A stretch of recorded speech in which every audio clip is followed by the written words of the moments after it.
आज अहिल्यानगर महापालिका निवडणुकीची मतदान प्रक्रिया पार पडतीये।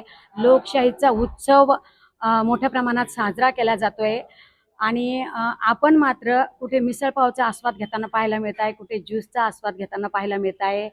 आज उमेदवारांचं भवितव्य मतपेटीत बंद होणार आहे आणि उद्या चित्र स्पष्ट होणार आहे की नगरकरांनी कौल कुणाच्या बाजूने दिला, काय सांगाल? ही अतिशय आनंदात आणि खेळीमेळीच्या वातावरणात निवडणुका झाल्या पाहिजे. कुणीतरी आदर्श घडून द्यावं म्हणून त्याची सुरुवात आम्ही केली. आज जर तुम्ही टीव्हीवर पाहिलं रोज मला तर आजच मतदान केंद्रावर एवढा गोंधळ चालू आहे, मारामाऱ्या चालू आहे. तर आम्ही हे ठरवलं दोघांनी की आता मतदान केंद्रावर जायचंच नाही.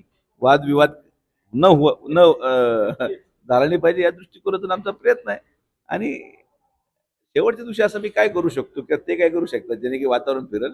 हे वातावरण अगोदरच भारतीय जनता पार्टी आणि राष्ट्रवादी काँग्रेसच्या युतीचं जनतेने ठरवलेलं आहे. त्यामुळं फार जास्त वादविवाद न घालता प्रेमाने ही निवडणूक व्हावी.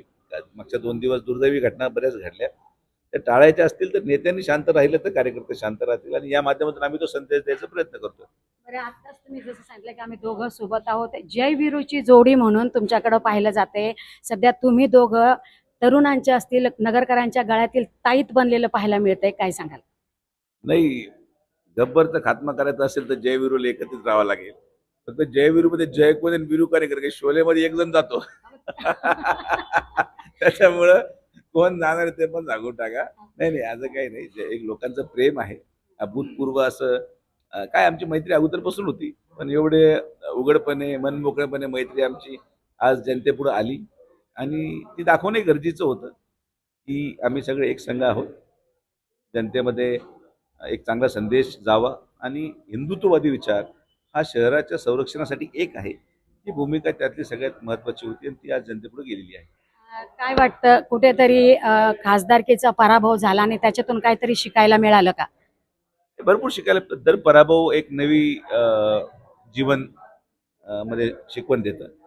मला असं वाटतं की माझा स्वभाव तर मी बदलू शकत नाही. म्हणजे माझ्या भाषण शैली किंवा मी आक्रमकता ती नाही बदलू शकलो दुर्दैवाने किंवा फोन उचलायला सुरू केलेले नाहीत, फोनही उचलत नाहीत. मात्र जनसामान्य माणसामध्ये आज वेळ देऊ शकतो. जबाबदाऱ्या लोकप्रतिनिधी या नात्याने कमी आहेत आणि मला असं वाटायला लागलं की जेव्हा माझ्यावर कुठलं पद नाही तर काम करणं जास्त सोपं आहे. कारण की कुठलेही लायबिलिटी राहत नाही, कुठलंही दबाव राहत नाही काम करताना.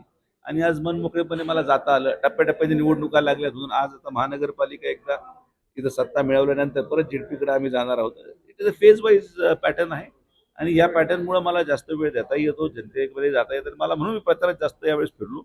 मलाही लोकांमध्ये जायचं होतं, लोकांची भावना जाणून घ्यायची होती आणि ती भावना पूर्णपणे आमच्या बाजूनी आहे मला जाणवलं. हार जीत ही होत असते आणि ते म्हणतात ना की हार के जितने वाले को ही बाजीगर कहते, तसं काहीसं तुमच्या बाबतीत पाहायला मिळतंय।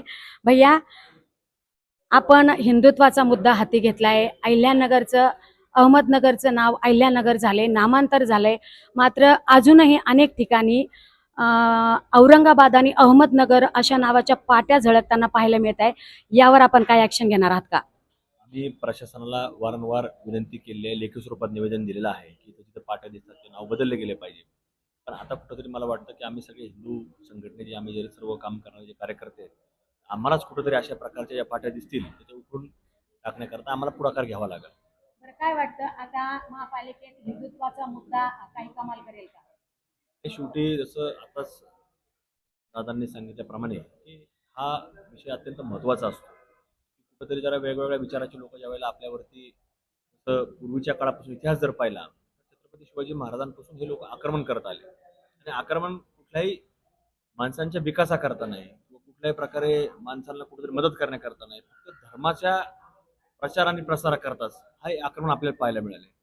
मग कुठेतरी आपल्या लोकांनी देखील एकत्र राहिलं पाहिजे आणि एकत्र वावरलं पाहिजे. त्याच्यातच कुठेतरी या निवडणुकीच्या अनुषंगाने सुद्धा विकास हा अत्यंत महत्त्वाचा आहे, पण त्याच्याबरोबर बाकीचे मुद्दे देखील हे हिंदुत्वाचे आणि धर्माचे विषय देखील अत्यंत महत्त्वाचे असतात.